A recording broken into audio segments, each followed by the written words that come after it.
Dear students,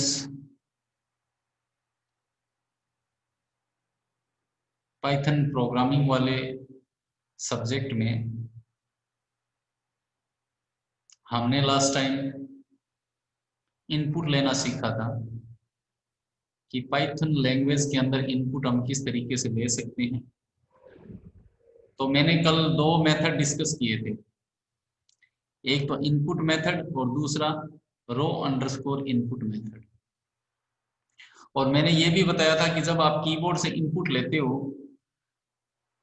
जब आप keyboard से इनपुट लेते हो तब हर वैल्यू जो है वो स्ट्रिंग की फॉर्मेट में होती है। मतलब आप अगर इंटीजर वैल्यू भी कीबोर्ड से इनपुट लोगे तो वो भी डबल कोट या सिंगल कोट में ली जाएगी, मतलब एज ए स्ट्रिंग समझी जाएगी। एक बार मैं थोड़ा सा आपको रिवाइज करके बता देता हूँ कि जैसे मान लो आपने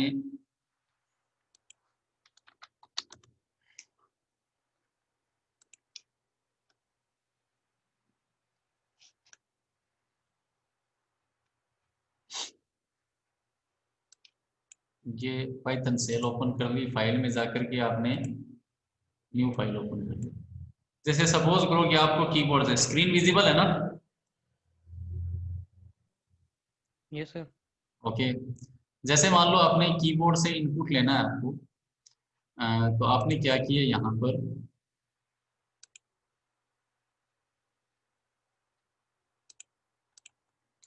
इस तरीके से सपोज करो कि आपको एक नंबर लेना है या सपोज करो आपको एक नेम लेना है, तो आपने क्या किया, या नेम इज इक्वल टू, अब कीबोर्ड से इनपुट लेने के लिए देखो, अगर आपका वर्जन 3.6 या इससे ज्यादा वाला वर्जन है, पाइथन 3.6 या उससे बड़ा वर्जन है, तब तो आप यूज कर लो इनपुट मेथड का। और अगर आप 3.6 से कम वाला वर्जन जैसे 2.7 2.8 वर्जन यूज कर रहे हो, तब आप कीबोर्ड से इनपुट के लिए कौन सा मेथड यूज करोगे? ये मेथड RAW रो अंडरस्कोर इनपुट, ये मेथड यूज करोगे, ठीक है? नहीं तो इनपुट मेथड यूज करोगे। अब आपको मान लो जो भी नेम देना है, जैसे सपोज करो आपने कहा एंट्री और नेम, आपने एक नेम एंटर कर दिया, सेमीकोलन लगाना नहीं है। मेथड क्या यूज किया? रो अंडरस्कोर इनपुट या फिर सीधा इनपुट, ये मेथड यूज किया। जो भी मैसेज आपको देना है वो आपने डबल कोट या सिंगल कोट में दे दिया। एंटर योर नेम, स्क्रीन पर आपको मैसेज मिलेगा एंटर योर नेम, आप एक नेम एंटर करोगे, वो किस में स्टोर हो जाएगा? इस वेरिएबल नेम में स्टोर हो जाएगा। आप जो नेम एंटर करोगे ना, वो इस वेरिएबल नेम में स्टोर हो जाएगा, और फिर हम इसको प्रिंट करवा देंगे।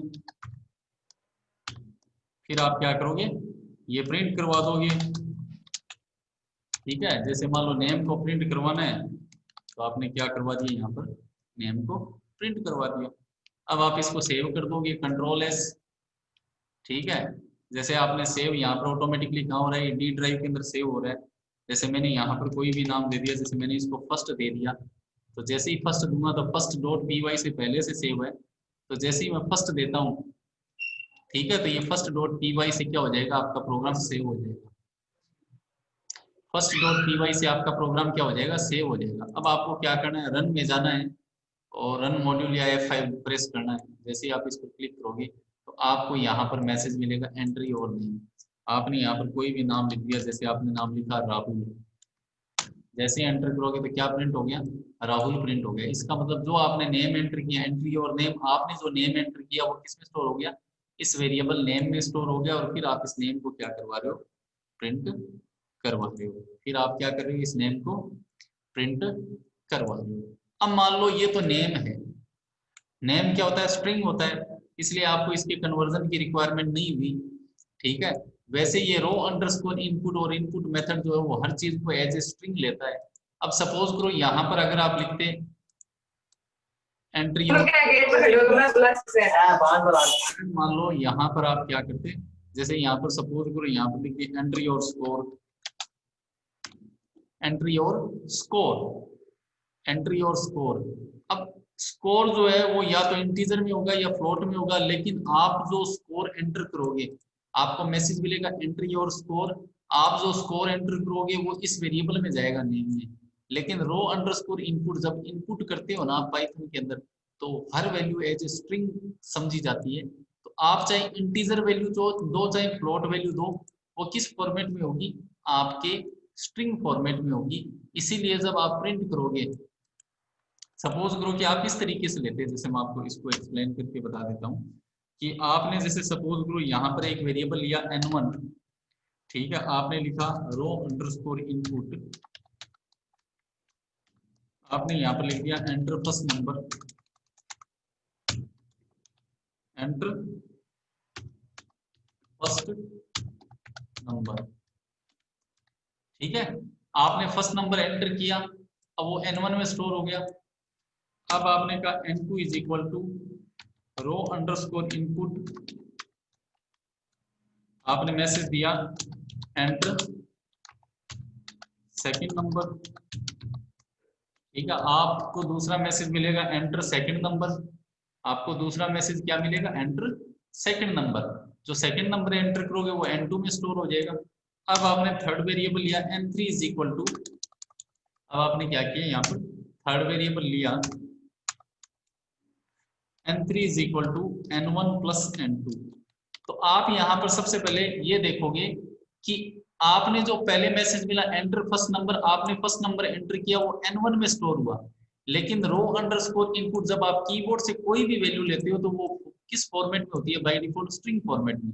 अगर आप यहाँ पर इंटीजर वैल्यू भी लोगे ना तो वो क्या होगी, स्ट्रिंग फॉर्मेट में ही n1 में जाएगी। इसका मतलब n1 और n2 में जो दो नंबर आप एंटर करोगे, पहला नंबर n1 में जाएगा, दूसरा नंबर n2 में जाएगा, तो ये दोनों नंबर भी क्या होंगे, स्ट्रिंग फॉर्मेट में होंगे।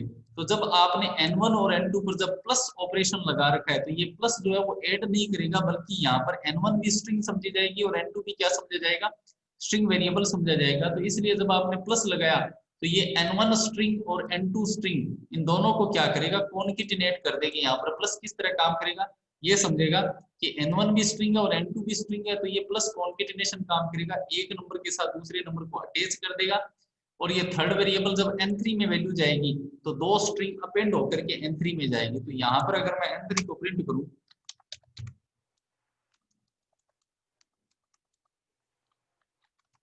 अगर मैं यहाँ पर n3 को प्रिंट करता हूं, ठीक है, कंट्रोल एस कर दिया मैंने, अब मैं इसको रन करवाता हूं।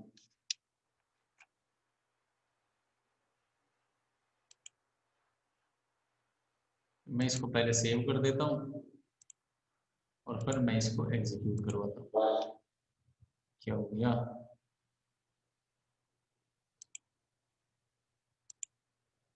हाँ देखो यहाँ सिंगल कोट लगा, दूसरी तरफ मैंने डबल कोट लगा दी, ठीक है, या तो दोनों तरफ डबल कोट आए, कंट्रोल एस रन।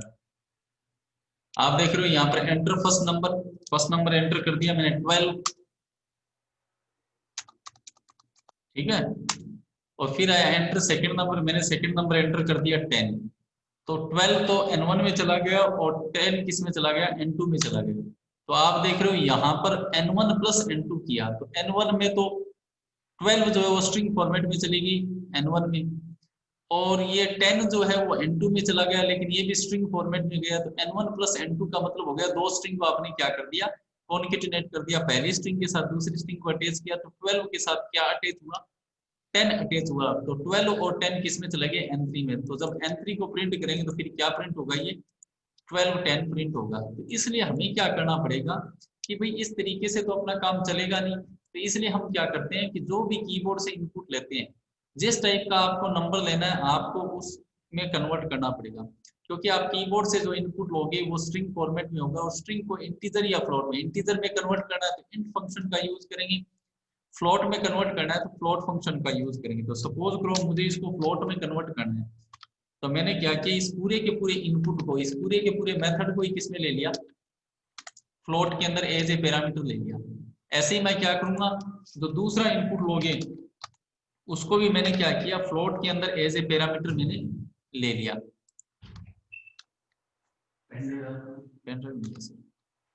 ठीक है, तो मतलब मैंने क्या किया, जो इनपुट वाला जो स्टेटमेंट लिखा उस पूरे के पूरे को as a parameter float method में ले लिया दोनों को।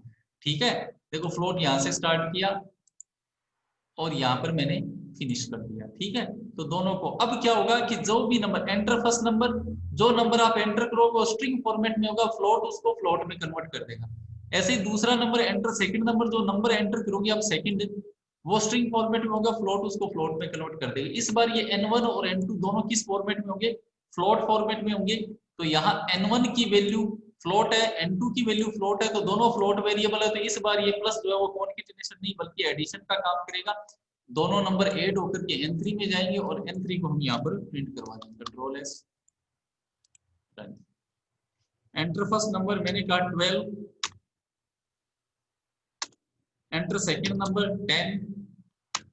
इस बार आपको क्या मिल रहा है, क्योंकि देखो मैंने n1 और n2 फर्स्ट नंबर और सेकंड नंबर दोनों को किसमें कन्वर्ट किया, फ्लोट में कन्वर्ट किया है। तो ये 12 तो 12.0 और 10 जो है वो 10.0 बन करके n1 और n2 में जाएगा। फिर n1 प्लस n2 तो 12.0 प्लस 10.0 आपको क्या मिलेगा, आपको मिलेगा यहाँ पर 22.0। ये बात समझ में आई। तो इस तरीके से आप क्या कर सकते हो, इसको यहाँ पर प्रिंट करवा सकते हो। अब यहाँ पर क्वेश्चन ये बनता है कि सर मुझे मैसेज के साथ अगर इसको प्रिंट करवाना पड़े तो कैसे प्रिंट करवाऊं। मैसेज के साथ मान लो अगर मुझे प्रिंट करवाना हो, तो मैसेज अगर मैं यहाँ पर ऐसे लिखूं, the sum of two numbers, the sum of two numbers are, मान लो ये लेता हूं। अब इसके साथ मैं प्लस लगा देता हूं, तो प्लस ऑपरेटर देखो एक तो स्ट्रिंग है और एक n3 क्या है, देखो n1 प्लस n2 को जब ऐड किया, n1 n2 दोनों फ्लोट है, तो दो फ्लोट का ऐड भी क्या आएगा, फ्लोट आएगा। तो n3 भी क्या है, फ्लोट है। तो आप देख रहे हो कि ये तो स्ट्रिंग है और ये फ्लोट है। एक स्ट्रिंग और एक फ्लोट दोनों अनमैचिंग वैल्यू है और अनमैचिंग वैल्यू पर प्लस कभी भी नहीं यूज होता। अगर आप दोनों को कॉन्केटिनेट करना चाहते हो, आप ये चाहते हो कि इस मैसेज के साथ ये वैल्यू अटैच हो जाए, तो सबसे पहले अपने n3 को किस में कन्वर्ट करना होगा, स्ट्रिंग में कन्वर्ट करना होगा, ताकि ये भी स्ट्रिंग हो जाए, ये भी स्ट्रिंग हो जाए। तो आपका जब काम हो गया एडिशन वाला, तो फिर n3 के साथ मतलब मैसेज के साथ अगर इसको अटैच करना है, मतलब एक स्ट्रिंग के साथ इस वैल्यू को अटैच करना है, तो इसको पहले स्ट्रिंग में कन्वर्ट करना होगा। स्ट्रिंग में कन्वर्ट करने के लिए str फंक्शन का यूज करते हैं। str में इसको एज ए पैरामीटर ले लो n3। तो मैंने जब n3 को एज ए पैरामीटर str में ले लिया, तो ये n3 किस में कन्वर्ट हो गया, स्ट्रिंग में कन्वर्ट हो गया। अब आपका मैसेज अटैच, ये अब प्लस जो है वो कॉन्केटिनेशन का काम करेगा। अब मैसेज प्रिंट हो गया, the sum of two numbers are, और इसके साथ कॉन्केटिनेट होगी ये n3 की वैल्यू। इसको अपने रन करवा देते हैं। Enter first number 10, enter second number 12। आपका मैसेज मिला the sum of two numbers are, ये तो फर्स्ट स्ट्रिंग हो गई, और 22.0 ये सेकंड स्ट्रिंग हो गई। जो फ्लोट थी हमने उसको स्ट्रिंग में कन्वर्ट किया और दोनों को अटैच कर दिया। ये बात समझ में आई क्या, यस और नो?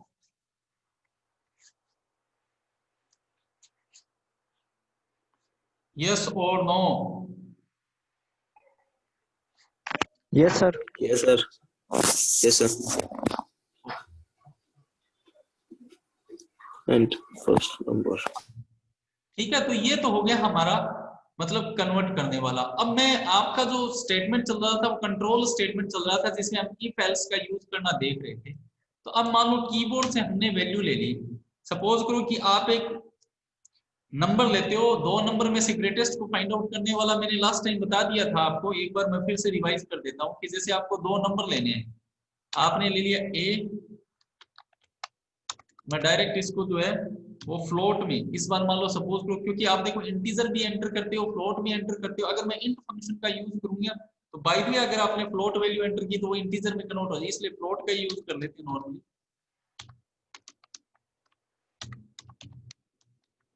ठीक है, मैंने यहाँ पर पहला मैसेज दिया, एंटर फर्स्ट नंबर।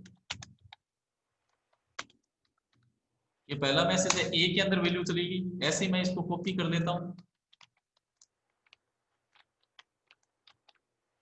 ठीक है, अब दूसरे में मैं एक नंबर बी ले लेता हूं, फिर यहाँ पर मैसेज दे देता हूं एंटर सेकंड नंबर। ठीक है, ये दो नंबर ले लिए ए एंड बी। अब इन पर मैं क्या लगाता हूँ, इफ कंडीशन लगाता हूँ। अब इफ एल्स वैसे मैं कल बता चुका हूँ कैसे करते हैं। इफ स्पेस दिया, A greater than B colon, if A greater than B, यदि A is greater than B है, एंटर। देखो ये ऑटोमेटिकली कर्सर आपको यही रखना है, इसका मतलब ये हुआ कि ये जो आप स्टेटमेंट लिखने जा रहे हो ये इस कंडीशन के अंदर आएगा। If A greater than B, तो आपने मैसेज कर दिया प्रिंट। मैंने आपको फॉर्मेट स्ट्रिंग बताई थी, उसमें क्या बताया था कि परसेंटेज, देखो फ्लोट वैल्यू है ना, तो फ्लोट को परसेंटेज एफ से लिखते हैं, परसेंटेज एफ इज ग्रेटर। अब ये परसेंटेज एफ किसकी वैल्यू है? परसेंटेज एफ मतलब अगर ए बी से ग्रेटर है तो कौन ग्रेटर होगा? ए इज ग्रेटर। तो अपने क्या करेंगे यहाँ पर कि भाई परसेंटेज एफ किसकी वैल्यू प्रिंट करेगा? ए की वैल्यू। तो अपने को क्या करना है? परसेंटेज ए। ये मैं बता चुका हूँ वैसे आपको पहले, ठीक है, कि आप फॉर्मेट स्ट्रिंग का यूज कर सकते हो कि परसेंटेज एफ इज ग्रेटर। अब परसेंटेज एफ क्या है? फ्लोट वैल्यू है। अब ये परसेंटेज एफ किससे रिप्लेस होगा? ए की वैल्यू से रिप्लेस होगा, क्योंकि आप चेक कर रहे हो कि क्या ए इज ग्रेटर देन बी। यदि A is greater than B है तो ए इज ग्रेटर आ जाए। तो परसेंटेज एफ इज ग्रेटर ये फॉर्मेट स्ट्रिंग है। ये फॉर्मेट स्ट्रिंग किससे रिप्लेस हो जाएगी? ए से रिप्लेस हो जाएगी। अदरवाइज अब मुझे एल्स लेना है, तो देखो एल्स तो मैं यहाँ तो लूंगा नहीं, क्योंकि एल्स मुझे किसका लेना है? इफ का। तो ये इफ के जस्ट सामने लूंगा एल्स। ये देखो, फिर अब एंटर किया तो ये देखो, फिर यहाँ पर कर्सर जो है वो एल्स के अंदर ब्लिंक कर रहा है। अब मैसेज दे दूंगा print percentage F is greater, क्योंकि देखो ए और बी दोनों मैंने किस टाइप के ले रखे हैं? फ्लोट टाइप के ले रखे हैं। फ्लोट को रिप्रेजेंट करने के लिए फॉर्मेट स्ट्रिंग क्या होती है? Percentage F. Percentage F is greater. अब परसेंटेज एफ एल्स में क्या है? यदि ए बी से ग्रेटर नहीं है तो हम एल्स में आएंगे, तो फिर कौन ग्रेटर होगा? B is greatest.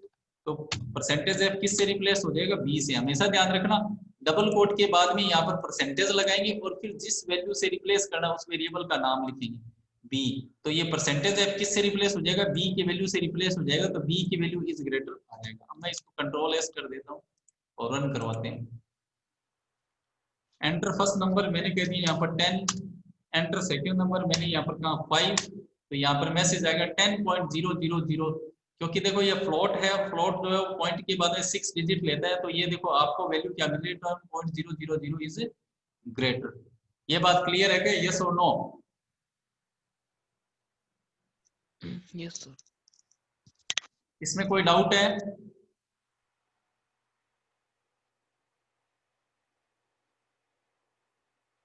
किसी को डाउट है क्या? No sir.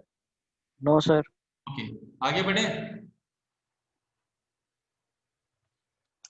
चलो ठीक है, अब हम आगे चलते हैं। अब देखो, अब हमें क्या करना है? Yes sir. ओके, देखो अब हमें क्या करना है? ये तो है इफ और एल्स स्टेटमेंट आपने यूज किया है, ठीक है। आपने इफ और एल्स स्टेटमेंट यूज किया है, ठीक है। अब सपोज करो कि एक परसेंटेज एंटर करते हैं। अब मैं आपको थोड़ा सा जो है वो और इससे आगे ले जाता हूं। मैं आपको थोड़ा सा बताना चाहूंगा कि एक तो होता है, आप लॉजिकल ऑपरेटर जब पढ़ते हो ना, लॉजिकल ऑपरेटर, लॉजिकल ऑपरेटर में आपको पता है, तो एक तो होता है लॉजिकल एंड। एक तो क्या होता है? लॉजिकल एंड होता है, जिसको डबल M% से लिखते हैं। एक तो होता है लॉजिकल और। एक क्या होता है? लॉजिकल और, जिसको हम किससे लिखते थे? डबल वर्टिकल लाइन से लिखते थे। और एक होता है लॉजिकल नोट, जिसको हम एक्सक्लेमेशन मार्क से लिखते थे। ये लिखते थे या नहीं लिखते थे? लिखते थे ना। अब देखो इसमें क्या होगा पाइथन के अंदर। अब लॉजिकल एंड क्या कहता है? लॉजिकल एंड ये कहता है कि अगर दोनों कंडीशन ट्रू है, पहली ट्रू और दूसरी ट्रू, दोनों कंडीशन ट्रू है तभी रिजल्ट क्या मिलेगा? ट्रू मिलेगा। अदरवाइज रिजल्ट, अगर एक कंडीशन ट्रू है और एक कंडीशन फॉल्स है तो रिजल्ट क्या मिलेगा? फॉल्स मिलेगा।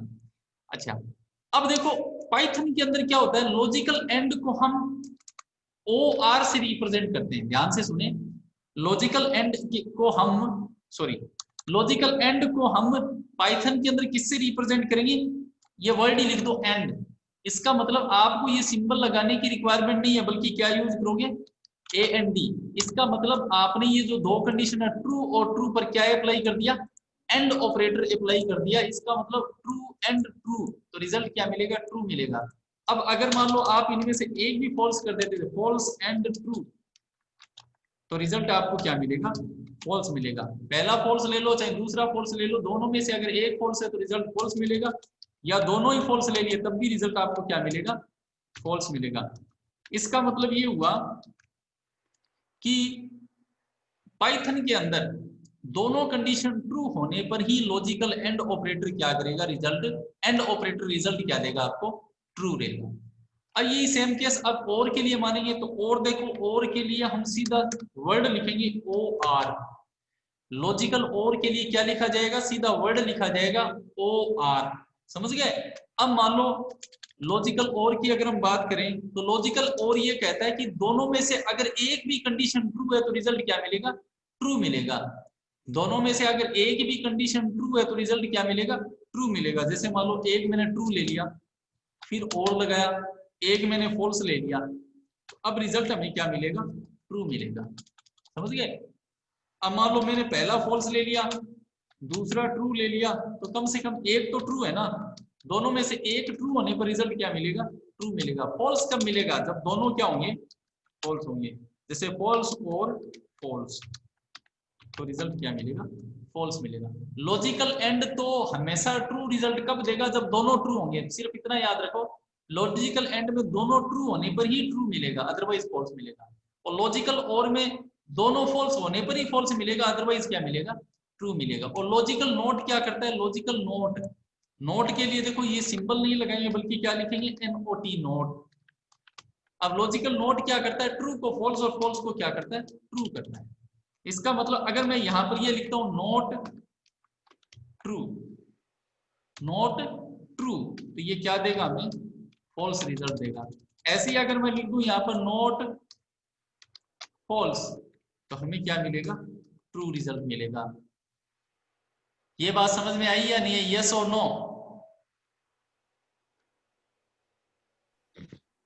Yes sir. क्लियर है, इसमें कोई डाउट? No sir. अब देखो नो सर। आपके माइंड में एक क्वेश्चन ये आ रहा होगा कि सर ये आप ट्रू को 1 क्यों नहीं लिख रहे, फॉल्स को 0 क्यों नहीं लिख रहे, है ना। तो मैं आपको बता देता हूं कि पाइथन के अंदर जो है ना, पाइथन के अंदर जो है एक बूल डेटा टाइप होता है।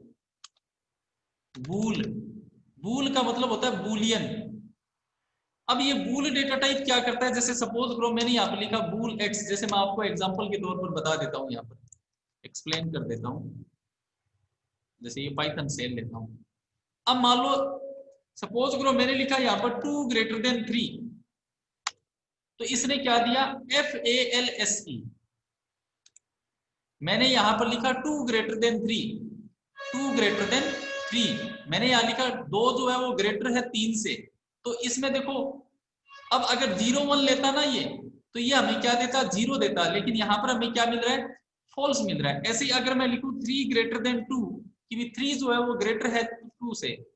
जैसे मान लो अगर मैं यहाँ पर लिख देता हूँ 3 ग्रेटर देन 2, 3 ग्रेटर है 2 से, तब मुझे क्या मिलेगा, यहाँ पर रिजल्ट ट्रू मिलेगा, 1 नहीं मिला। इसका मतलब क्या हो गया कि पाइथन के अंदर एक बूलियन डेटा टाइप होता है, बूल, ठीक है। पाइथन के अंदर क्या होता है, एक बूलियन डेटा टाइप होता है, बूल, जो क्या करता है, ट्रू को ट्रू कहता है और फॉल्स को क्या कहता है, फॉल्स कहता है। मतलब बूल डेटा टाइप एक ऐसा डेटा टाइप है जो 2 ही वैल्यू को एक्सेप्ट करता है, एक तो ट्रू और एक फॉल्स। तो अब देखो यहां पर हम क्या करेंगे, इन लॉजिकल ऑपरेटर का यूज जो है हम यूज करके देखेंगे किस तरीके से अपन इसको यूज कर सकते हैं। सपोज करो कि मैं यहाँ पर एक परसेंटेज है, एक परसेंटेज कीबोर्ड से एंटर करूंगा, और परसेंटेज का क्राइटेरिया क्या है, मैं यहाँ पर कमेंट लगा देता हूँ। कमेंट के लिए अपने क्या यूज करते हैं, हैश सिंबल का यूज करते हैं। कमेंट के लिए क्या यूज करते हैं, हैश सिंबल का यूज करते हैं। यूज करते हैं या नहीं करते, बताओ। मैंने कमेंट के लिए क्या बताया था आपको, बताओ जरा। सर है सिंबल। हैश सिंबल बताया था मैंने कमेंट के लिए। तो देखो अपना क्या टारगेट है कि यदि परसेंटेज ग्रेटर देन या इक्वल टू 60 है, तब तो क्या हो जाए, फर्स्ट डिवीजन हो जाए। अगर परसेंटेज ग्रेटर देन या इक्वल टू 45 है, बट परसेंटेज लेस देन क्या है, 60 है। यदि परसेंटेज ग्रेटर देन या इक्वल टू 45 है बट लेस देन 60 है, तब क्या हो जाए, सेकेंड डिवीजन हो जाए। और यदि परसेंटेज ग्रेटर देन या इक्वल टू 36 है बट परसेंटेज लेस देन 45 है, तब क्या हो जाए, थर्ड डिवीजन हो जाए। और यदि परसेंटेज लेस देन 36 है तब क्या हो जाए, तब हो जाए फेल। ये मेरी बात समझ में आई आपके, कि यदि percentage greater than equal to 60 है, 60 या 60 से अगर बड़ी परसेंटेज है तब तो क्या होगी, फर्स्ट डिवीजन मिल जाए। यदि परसेंटेज 45 या फिर 45 से बड़ी है लेकिन लेस देन क्या है, 60 है, तब क्या होगी, सेकंड डिवीजन होगी। और यदि परसेंटेज 36 या 36 से बड़ी है लेकिन 45 से कम है तब थर्ड डिवीजन हो जाएगी। और अगर परसेंटेज 36 से कम है तो क्या हो जाए, फेल हो जाए। तो ये आपको यूज करना है। तो अब हम देखेंगे कि ये किस तरीके से यूज करेंगे, और साथ में मैं इसमें एल्स इफ स्टेटमेंट भी आपको बता दूंगा। एल्स इफ स्टेटमेंट के लिए हम इफ कीवर्ड का यूज करते हैं, किस तरीके से यूज करेंगे ये इस एग्जांपल में अपने समझेंगे। जैसे मैं कीबोर्ड से एक परसेंटेज लेता हूं, ठीक है, परसेंटेज मैं फ्लोट में ही ले लेता हूं क्योंकि परसेंटेज फ्लोट में भी तो आप एंटर कर सकते हो। तो मैंने यहां पर क्या किया, यहां पर इस तरीके से क्या ले ली, परसेंटेज ले ली। मैंने यहां पर लिखा PER इज इक्वल टू, ठीक है, row underscore input enter your percentage. मैंने क्या मैसेज दिया, एंटर योर परसेंटेज। और इस पूरी की पूरी इनपुट को मैंने किस में ले लिया, फ्लोट में कन्वर्ट कर दिया, फ्लोट, ठीक है, इसको मैंने पूरी की पूरी को फ्लोट में कन्वर्ट कर दिया। ये परसेंटेज फ्लोट PER में चलेगी, PER किस टाइप का हो गया, फ्लोट टाइप का। अब मैंने यहाँ पर इफ कंडीशन लगाई, एल्स इफ स्टेटमेंट का यूज कर रहा हूँ, और विद लॉजिकल ऑपरेटर किस तरीके से यूज करेंगे। सबसे पहले मैंने लिखा इफ परसेंटेज ग्रेटर देन और इक्वल टू 60 है, यदि परसेंटेज ग्रेटर देन और इक्वल टू 60 है, यदि परसेंटेज ग्रेटर देन, आप क्या लगाएंगे, ऐसे तो लिखते नहीं है, इफ कैसे लिखते हैं, इस तरीके से पाइथन के अंदर ऐसे लिखी जाती है, और ये कॉलन लगा दिया। यदि परसेंटेज ग्रेटर देन और इक्वल टू 60 है तो मैसेज प्रिंट हो जाएगा, क्या मैसेज प्रिंट हो जाएगा, फर्स्ट डिवीजन। फर्स्ट डिवीजन, क्या प्रिंट होगा, फर्स्ट डिवीजन। डिवीजन। म्यूट कर लो। ऐसे ही मान लो ये तो होगी इफ कंडीशन। अब उसके बाद में अगर मान लो किसी की परसेंटेज फर्स्ट डिवीजन नहीं है, अगर किसी की परसेंटेज मान लो 60 से कम है, यहां पर तो हमने लिखा कि अगर किसी की परसेंटेज 60 या फिर 60 से ग्रेटर है तब फर्स्ट डिवीजन आ जाए। अब मान लो अगर किसी की परसेंटेज 60 है ही नहीं, 60 से कम है, तब एक कंडीशन और चेक करनी पड़ेगी अपने को, एल्स इफ। अगर ऊपर वाली कंडीशन फॉल्स हो जाती है तो वैसे तो क्या यूज करते हैं, एल्स इफ। म्यूट कर लो भाई, एल्स इफ करते हैं, लेकिन आपको एल्स इफ नहीं लगाना होता है। पाइथन के अंदर एल्स इफ के लिए होता है इलिफ। क्या होता है, इलिफ होता है, इल इफ। इलिफ देखो मैंने इफ के जस्ट नीचे लिखा है, एकदम सामने लिखा है, इसका मतलब ये एल्स और इफ दोनों का काम कर रहा है। अगर ऊपर वाली कंडीशन फॉल्स हो जाती है तब नीचे वाले को चेक करो, इलिफ। अब इसमें देखो मैं लॉजिकल एंड ऑपरेटर और लगूंगा, यदि परसेंटेज ग्रेटर देन और इक्वल टू है 45, और साथ में मैंने लिखा ए एंड डी, एंड।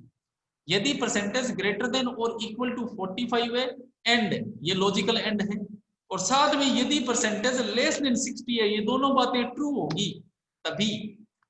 अब दोनों बातें ट्रू होगी, इसके लिए मैंने देखो बीच में एंड लगा दिया कि ये कंडीशन ट्रू कब होगी, जब दोनों कंडीशन क्या होगी, ट्रू होगी, क्योंकि मैंने बीच में क्या लगा रखा है, एंड लगा रखा है, कि यदि परसेंटेज ग्रेटर देन या इक्वल टू 45 है, अगर किसी की परसेंटेज 45 या फिर 45 से ग्रेटर है और साथ में 60 से कम है, ये दोनों क्राइटेरिया अगर फुलफिल होते हैं, कि अगर किसी की परसेंटेज 45 या फिर 45 से तो ग्रेटर है लेकिन 60 से कम है, तब हम क्या कहेंगे, सेकंड डिवीजन। तब हम मैसेज क्या प्रिंट करेंगे, आपका मैसेज प्रिंट हो जाएगा सेकंड डिवीजन। ठीक है, तो ये तो होगी सेकंड डिवीजन की बात। अब हम बात करते हैं तीसरी, थर्ड डिवीजन। थर्ड डिवीजन के लिए मैंने क्या कहा, यदि किसी की परसेंटेज 36 या फिर 36 से ग्रेटर है और साथ में 45 से कम है तब थर्ड डिवीजन होगी। तो वापस एल्स इफ स्टेटमेंट लगाया, इफ स्पेस यदि परसेंटेज ग्रेटर देन और इक्वल टू 36 है, और साथ में लॉजिकल एंड लगा दिया, यदि किसी की परसेंटेज लेस देन 45 है, दोनों कंडीशन लगा दी और बीच में एंड लगा दिया, इसका मतलब ये दोनों कंडीशन अगर ट्रू होगी तभी रिजल्ट क्या माना जाएगा, ट्रू माना। यदि percentage greater than equal to 36 है और साथ में अगर परसेंटेज लेस देन 45 है, तब क्या प्रिंट हो जाए, प्रिंट हो जाएगा थर्ड डिवीजन। क्या प्रिंट हो जाएगा, थर्ड डिवीजन। अब इस तरीके से एलसीफ एलसीफ चलता रहेगा। अब लास्ट में अपन को क्या करना है कि अगर परसेंटेज लेस देन 36 है तो आपको पता है कि लास्ट में अगर ये सारी कंडीशन फॉल्स होती है कि ना तो 60 से ग्रेटर है ना, ना 45 और 60 के बीच में, ना 36 और 45 के बीच में, इसका मतलब कि 36 से कम होगी, तो लास्ट में क्या लगाते हैं, एल्स स्टेटमेंट लगाते हैं और यहाँ पर मैसेज प्रिंट कर देंगे फेल। क्या मैसेज प्रिंट कर देंगे, फेल। तो इस तरीके से हमने इसको कंट्रोल एस सेव कर दिया। सेव करने के बाद यहाँ कमेंट लगा ही रखा हमने, अब इसको रन करवाते हैं। एंट्री और परसेंटेज मैंने यहाँ पर लिखा, जैसे सबसे पहले फर्स्ट डिवीजन चेक करते हैं, मैंने कहा 65, इसने क्या प्रिंट कर दिया, फर्स्ट डिवीजन प्रिंट कर दी। अब मैं वापस रन करवाता हूँ इसको, एंट्री और परसेंटेज। अब सेकंड डिवीजन चेक करते हैं, मैंने कह दिया यहाँ पर 49, इसने क्या कह दी, सेकंड डिवीजन कह दी। अब थर्ड डिवीजन चेक करते हैं, रन करवाया, एंट्री और परसेंटेज मैंने लिख दिया 38, तो इसने क्या बताई, थर्ड डिवीजन बता दी। अब फेल चेक करते हैं, मैंने फिर से रन करवाया, एंट्री और परसेंटेज मैंने कह दिया 35, तो यहाँ पर ये क्या बता रहा है, फेल बता रहा है। तो ये बात समझ में आई क्या है आपके, यस और नो? Yes sir. भाई हम यहाँ पर देख रहे हैं कि भाई किस तरीके से आप क्या कर सकते हो, एल्स इफ स्टेटमेंट का यूज कर सकते हो, मतलब इफ स्टेटमेंट का यूज करते हो, and how we can use the operator, logical operators. ठीक है, लॉजिकल एंड के लिए एंड यूज करेंगे, लॉजिकल और के लिए और यूज करेंगे, और लॉजिकल नोट के लिए नोट नोट का यूज करेंगे। तो इस तरीके से हम क्या कर सकते हैं, लॉजिकल ऑपरेटर्स का भी यूज कर सकते हैं एल्स इफ स्टेटमेंट के अंदर। ये बात क्लियर है, यस और नो?